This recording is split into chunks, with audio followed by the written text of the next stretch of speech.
असं कधी झालंय का की माझ्या दिवसाची सुरुवात नॉर्मल झाली? काही दिवसापासून आम्ही दोघांनीही चहा सोडलाय आणि खूप दिवसानंतर आम्हाला चहा प्यायची इच्छा झाली. त्यामुळे सकाळी सकाळीच इवाच्या डॅडीने काही फ्रुट्स आणि दूध पॉकेट घेऊन आले. हे सगळं नॉर्मली चालू होतं की दूध कट करते वेळी चुकून माझ्याकडनं दूध सांडलं. बरं, दूध सांडलं इथपर्यंत ठीक होतं. त्यानंतर मी व्यवस्थित किचन वट्टा वगैरे साफ करून घेतला. बरं, ते सुद्धा ठीकच होतं.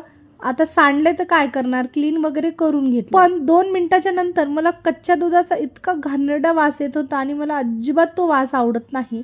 मी हात धुतले, ओटा व्यवस्थित पुसून घेतला, पण तरी सुद्धा त्याचा वास येतच होता. आता अर्धा एक तास तिथे काम करायचं तर त्या वासाबरोबरच करावं लागलं असतं. त्यामुळे मी काय केलं, छान अशी सेंटेड धूपबत्ती तिथे लावली. हातात 2-3 वेळा डेटॉलने धुवून घेतले, पण तरी सुद्धा हाताचा वास येतच होता. एवढा कुटाणा करण्यापेक्षा चहाच पिली नसती तर बरं झालं असतं असं वाटू लागलं. त्यानंतर तशीच फटाफट सगळी किचनची कामं आवरून घेतली आणि त्यानंतर आज सॅटरडे आहे तरी सुद्धा इवाची स्कूल आहे, कारण इवाच्या स्कूलमध्ये डान्सची प्रॅक्टिस चालू आहे. आजची सुट्टी तर कॅन्सल झाली. ब्लॉग आवडला असेल तर नक्की लाईक करा. भेटूया नेक्स्ट ब्लॉग मध्ये.